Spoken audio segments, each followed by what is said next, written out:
¿será? Más allá de esto, la cabeza del Pancho es todo un desafío. Todo un misterio, ¿no? Bienvenido, querido profesor, ¿cómo anda? ¿Bien?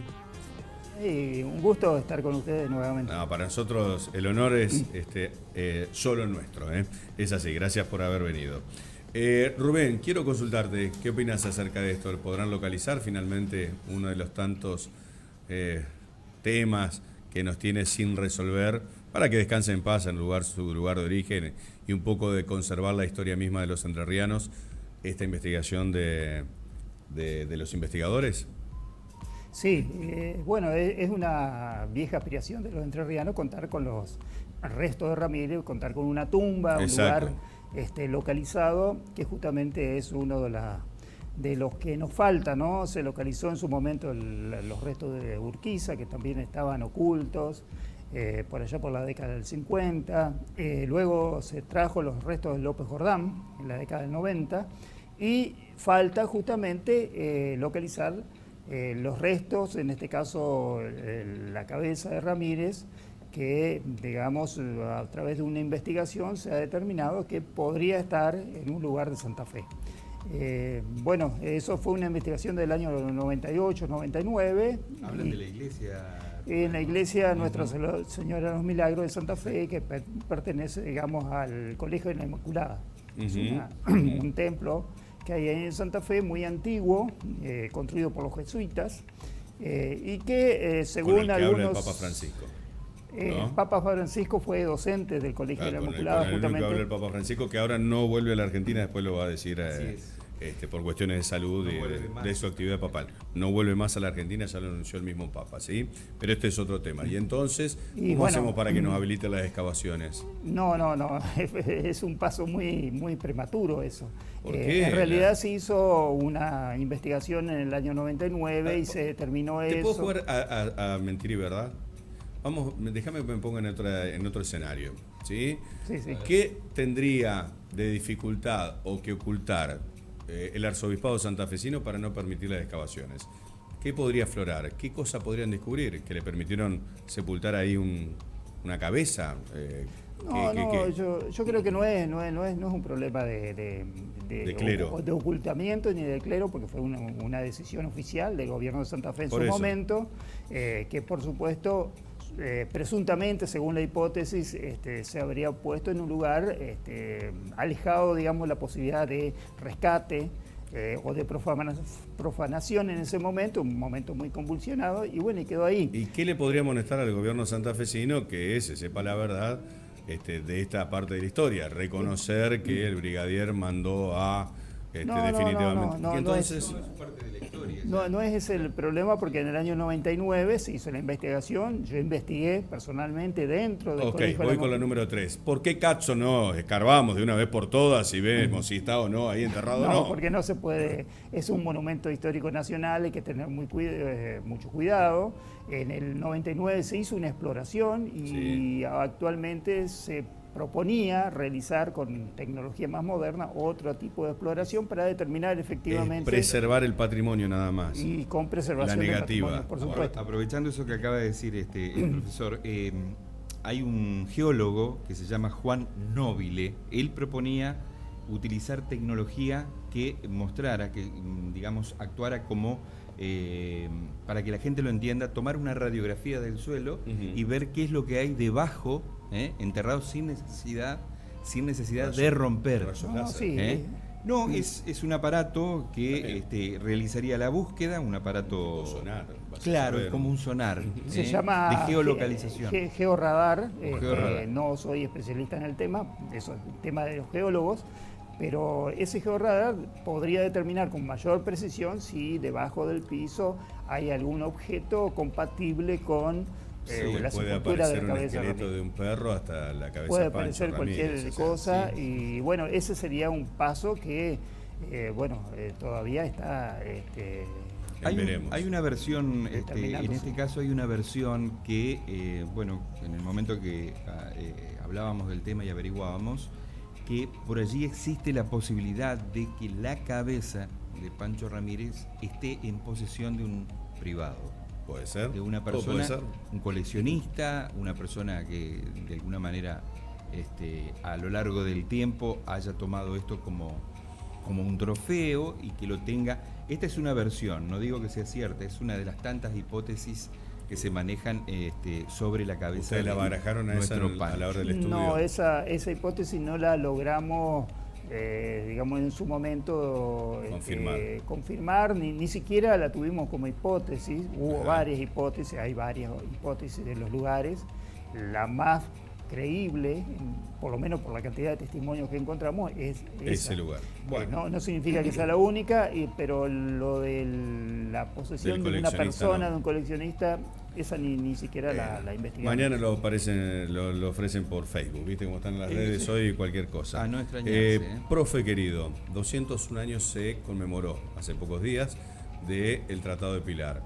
Un aporte que hizo el caudillo entrerriano tremendo, ¿no es cierto?, como para llegar a este tratado, y por qué no recordarlos, ¿no? Sí, justamente el año pasado se cumplieron los 200 años, hubo una serie de eventos que lamentablemente se enturbiaron un poco por la pandemia, y no se pudieron hacer todo lo que se pretendía, justamente recordando los 200 años de la batalla de Cepeda, que fue fundamental, creo que tan importante o más que el Tratado del Pilar, ya que fue la primera derrota del proyecto centralista porteño, después de tantos años de lucha del artiguismo junto con Ramírez en el litoral, y lograron que Buenos Aires desistiera de su proyecto de instalar una monarquía en el Río de la Plata y a su vez de que las provincias se hicieran presentes con sus autonomías y el proyecto federal frente a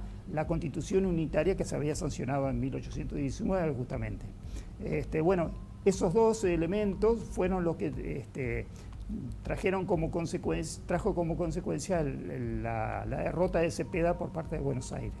Este triunfo trajo a su vez como consecuencia la firma del Tratado del Pilar, en donde Buenos Aires se constituye como provincia. Por eso el año pasado también Buenos Aires conmemoró los 200 años de provincia, justamente gracias a la batalla de Cepeda. Buenos Aires firma en igualdad de condiciones como provincia con Entre Ríos y Santa Fe.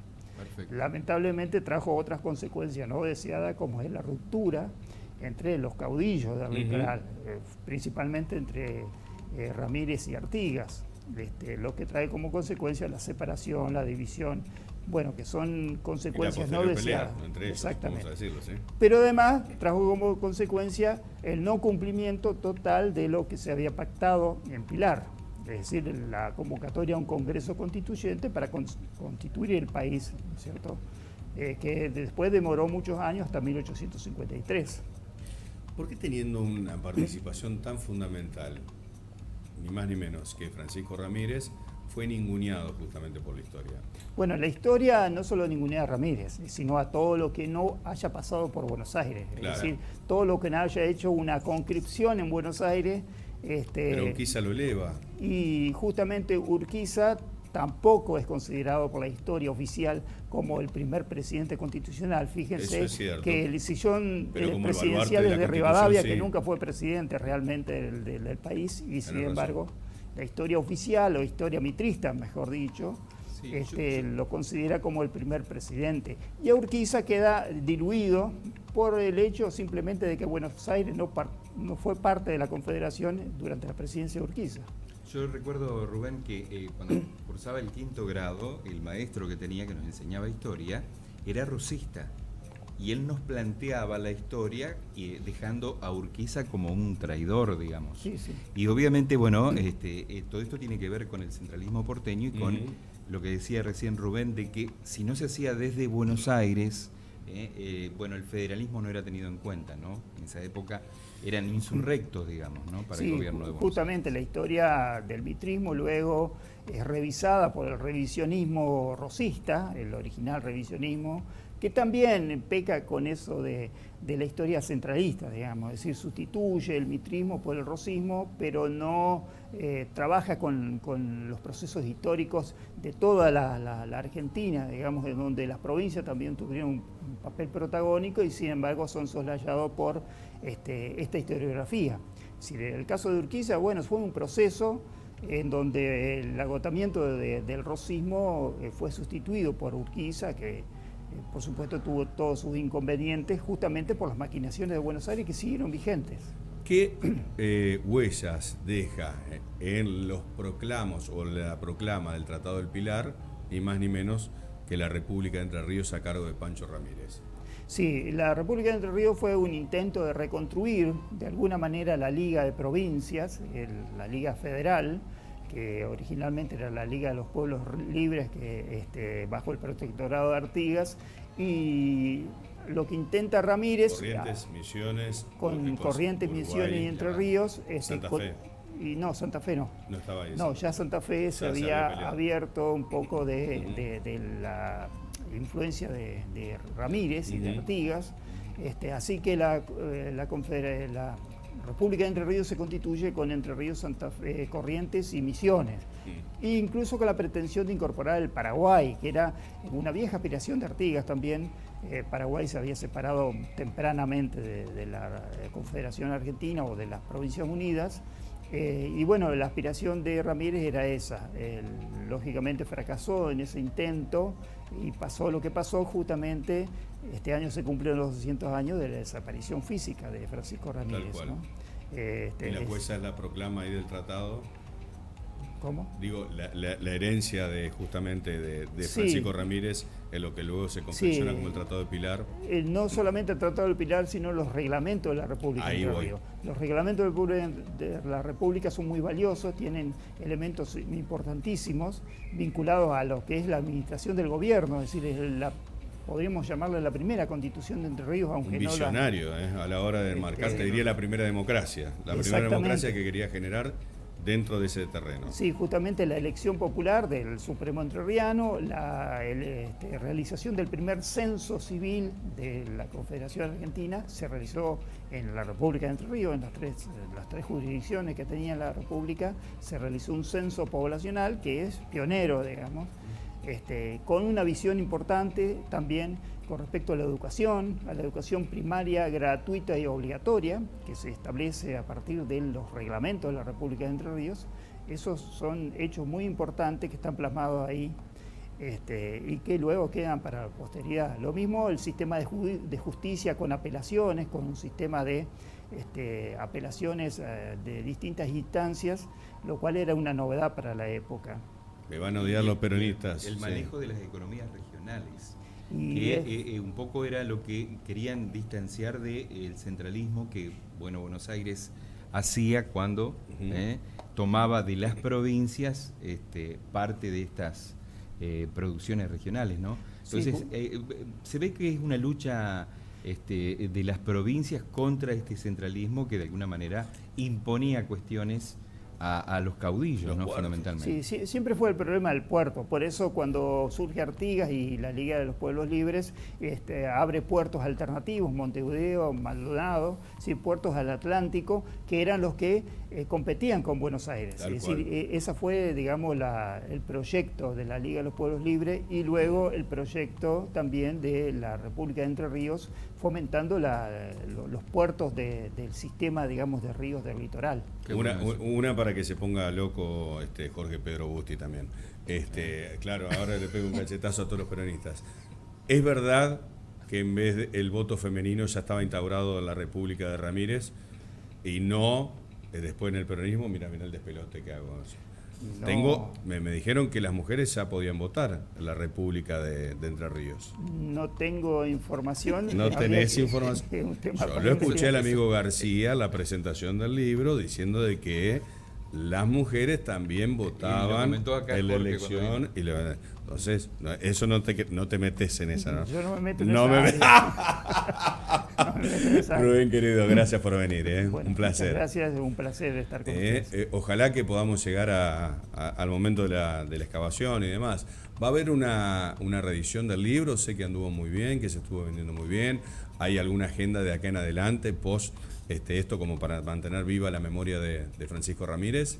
Sí, había un proyecto de reedición, lo que pasa es que son cuestiones de costos. El libro se hizo en el medio de la pandemia con un esfuerzo personal, individual, digamos, y personal fuera de los organismos del Estado, por eso luego se comercializó en los kioscos, fundamentalmente en los kioscos para que sea un libro popular, que incluso con un costo muy económico, es decir, 500 pesos un libro. Lo leí de arriba abajo, me encantó. De 300 páginas, es muy económico, sí. Pero la idea era recuperar simplemente la inversión de la impresión. Ni Lo a que eso. pasa es que hoy en día sí, fue exitoso porque justamente tuvo mucha venta y se agotó. Bueno, sí. Por eso ahora una reedición han cambiado los costos y además la idea era que ese libro llegue a las escuelas. A las escuelas y a claro, las bibliotecas, claro. de forma gratuita. Bueno, y eso implica. Hoy volvieron las escuelas a revivir ese sueño, ¿sí? Exactamente. Hoy volvieron las escuelas a revivir ese sueño.